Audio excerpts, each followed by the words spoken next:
Pemirsa, Ketua Umum PD Perjuangan Megawati Soekarnoputri disebut-sebut tinggal menentukan momentum yang tepat untuk mengumumkan sosok bakal calon wakil presiden Ganjar Pranowo.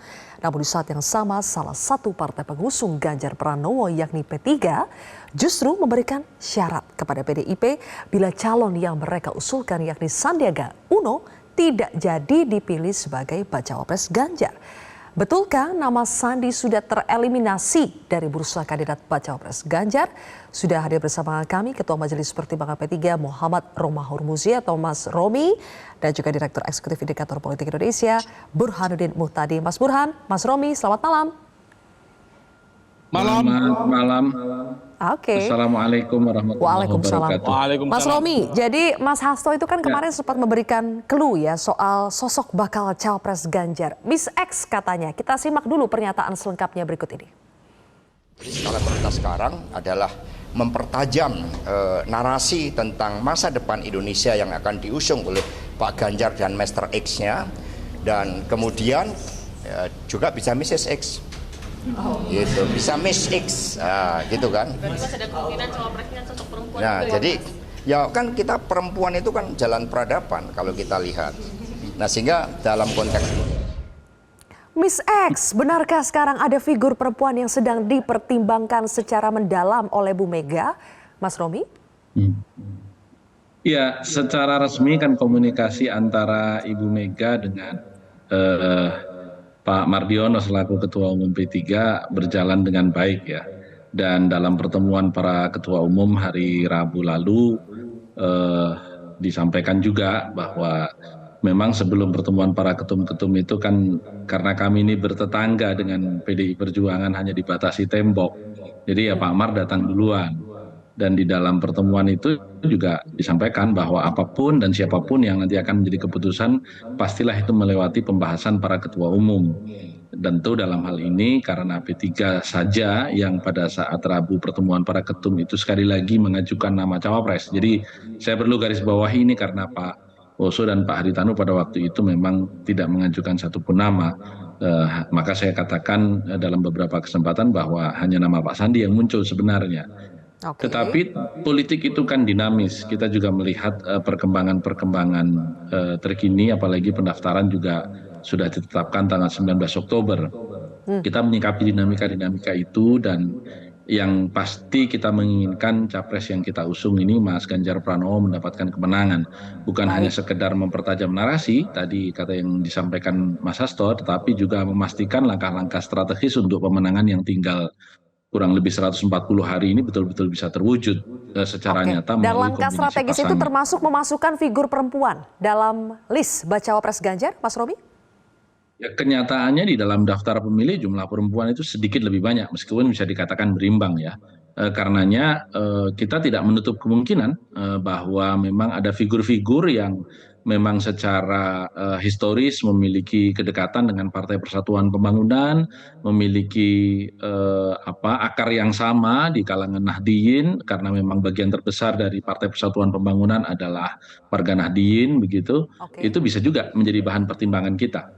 Siapa figur perempuan yang dekat dengan sosok atau dengan konsep P3 ini dengan pendekatan P3 yang paling tepat figur perempuan yang dekat dengan P3 siapa, Mas Robi?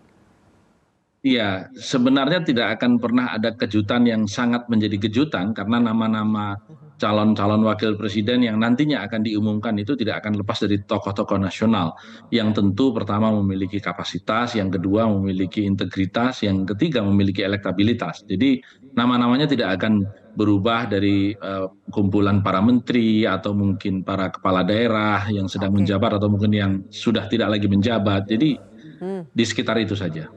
Baik, Mas Burhan mungkin Anda yang bisa menjawab dengan lebih lugas ya, apakah itu Khofifah, Yenikah, atau Puan Maharani? Nah kalau kita lihat apa yang disarankan oleh P3 yang memiliki irisan dengan basis NU, di antara nama yang disebut tadi ya Khofifah, Indar Parawangsa, karena beliau adalah ketua muslimat NU. Tetapi secara elektoral, Khofifah tidak terlalu banyak membantu bagi Mas Ganjar. Karena Mas Ganjar di Jawa Timur relatif sudah bagus. Apalagi di Jawa Tengah.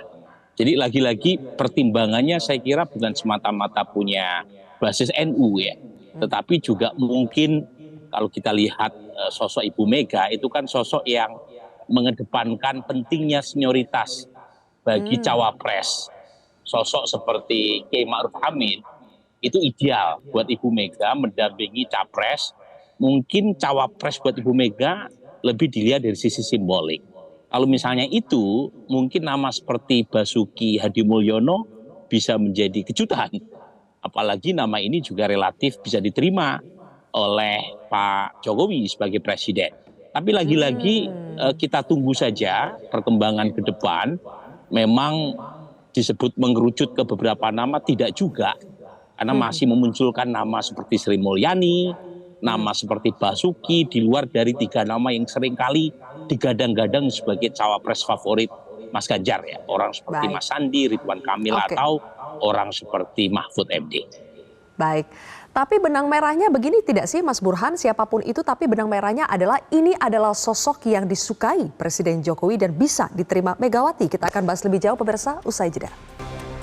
Kembali lagi di Prime Time News, Mas Romi. Jadi sebetulnya selain tadi Miss X figur perempuan, tapi apakah memang ada syarat yang mungkin tidak tertulis ya, tapi sama-sama sudah diketahui harus mencari sosok bacawa pres yang disukai oleh Presiden Jokowi dan diterima oleh Megawati. Apakah seperti itu, Mas Romi? Bukan soal suka tidak suka. Pak Jokowi itu pertimbangannya selalu menang tidak menang gitu, memperbesar kemungkinan menang atau tidak begitu. Karena Pak Jokowi itu seorang politisi yang praktis dan simpel jalan berpikirnya. Dan tidak ngoyo-woro kalau orang Jawa bilang itu panjang-panjang mikirnya enggak. Sekarang kan kebutuhan terdekat itu menang dulu kan. Jadi memang ini bersanding dengan patron Ibu Mega atau pola yang Ibu Mega ini kan politisi klasik ya. Artinya beliau itu tadi yang disebut Mas Burhan sangat mementingkan hal-hal yang sifatnya simbolik. Dan Bu Mega selalu di dalam mengambil keputusan itu kan selalu tanya biasanya dengan Ketua Umum PBNU dengan Ketua Umum PP Muhammadiyah. Karena beliau selalu mengatakan 2 organisasi ini organisasi terbesar tertua yang ada di Indonesia yang ikut mendirikan republik ini. Sehingga memang apapun 2 organisasi inilah yang menjadi penopang. Dan ketika seorang kingmaker seperti Bu Mega itu kemudian membuat atau menciptakan sebuah pasangan untuk Indonesia ke depan, pastilah beliau bertanya kepada pemegang-pemegang saham, istilah yang mungkin saya ingin sampaikan, Republik ini ketika didirikan. Dan diantaranya beliau sangat memegang pilar itu, nasionalis religius itu, dan religius nasionalis itu sebagai sebuah kombinasi yang itu berlaku sejak ayahandanya ya, Bung Karno, Bung Hatta. Dan ini berlanjut, sehingga memang patron ketika 4 kali Bu Mega memilih cawapres, mulai dari Pak Hamzah, kemudian almarhum Kiai Hashim Muzadi, kemudian Pak JK, kemudian Kiai Ma'ruf, itu tidak pernah terlepas sebenarnya dari narasi nasionalis religius ini. Sehingga saya bisa pastikan bahwa calon wakil presidennya Mas Ganjar itu adalah berasal dari sosok yang lebih mengedepankan warna religiusnya. Bahwa kemudian secara elektabilitas seperti disampaikan Mas Burhan tadi itu kurang memberikan kontribusi, saya sebenarnya juga malah justru ingin mencoba untuk mengeneralisir bahwa memang semua cawapres itu kontribusi elektabilitasnya itu memang nggak ada yang signifikan ya Mas Burhan kalau nggak salah di dalam berbagai survei. Karena orang itu pada akhirnya hanya akan melihat capres saja sebenarnya, bukan cawapres. Baik. Mas Romi, ini kan sepertinya Tetapi, menjurus ke bahwa Kofifa ya, misalnya karena tadi seperti- Mas Burhan menganalisa Kofifa, elektoralnya Kofifa. Nah pertanyaan saya Mas Romi, apakah dengan demikian harapan P3 untuk menjadikan Sandi sebagai bacawa pres Ganjar itu pupus sudah? Sekarang sudah realistis saja? Tentu belum. Istilahnya kan kalau anak-anak muda sekarang sebelum janur melengkung nggak boleh putus begitu harapan itu. Jadi begitupun hari ini ketika kita memperjuangkan Pak Sandi, besok malam kita masih ada acara antara Pak Sandi dengan Mas Hasto membedah buku Bung Karno yang dikarang oleh Dr. Airlangga Pribadi. Jadi kita terus sampai dengan janur melengkung karena memang kita melihat seluruh kebutuhan objektif Mas Ganjar itu ada di Pak Sandi sebenarnya. Luar Jawa, kemudian memiliki pengalaman di tingkat nasional, satu-satunya bakal calon wakil presiden yang pernah ada di kertas suara Artinya kita berbicara tingkat popularitas yang tidak terbantahkan, karena itu satu-satunya. Kemudian beliau memiliki kekuatan dari visi ekonomi yang akan melengkapi Mas Ganjar dari sisi Polhukam, Baik. dan relatif secara integritas tidak ada persoalan begitu. Oke, baik. Tadi Mas Burhan ketika saya tanya apakah sosok bacawa pres Ganjar itu adalah figur yang disukai Jokowi dan diterima Megawati, Mas Romi menjawab ukurannya bukan suka atau tidak suka. Tapi Mas Burhan juga memunculkan nama yang kita tahu adalah menteri favoritnya Pak Jokowi, yaitu Pak Bas. Kenapa nama itu bisa muncul? Apakah memang penting sekarang untuk melihat figur ini harus disukai oleh Jokowi?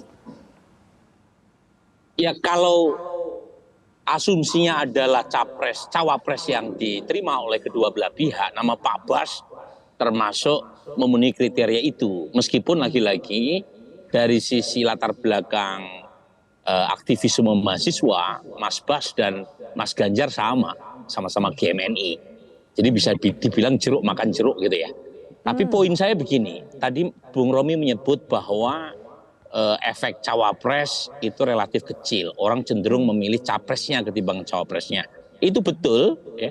Tetapi lagi-lagi dalam konteks di mana capres tidak ada yang bisa menang satu putaran, maka sedikit apapun kontribusi cawapres menjadi sangat krusial. Jadi kalau istilahnya marginal effect setiap satu suara jadi penting. Ketika selisih antara 3 capres teratas tidak terlalu jauh. Makanya aspek elektoral tidak bisa diabaikan. Nah pada titik ini bukan berarti karena saya sedang ngomong sama Mas Romi ya, Sandiaga Uno termasuk top 3. Ya, top 3 dan dari sisi elektoral mungkin lebih memenuhi ekspektasi bagi Mas Ganjar. Karena Mas Ganjar terlalu Jawa Tengah dan Jawa Timur. Sementara suara Mas Sandi cenderung menyebar termasuk di wilayah di mana Mas Ganjar lemah.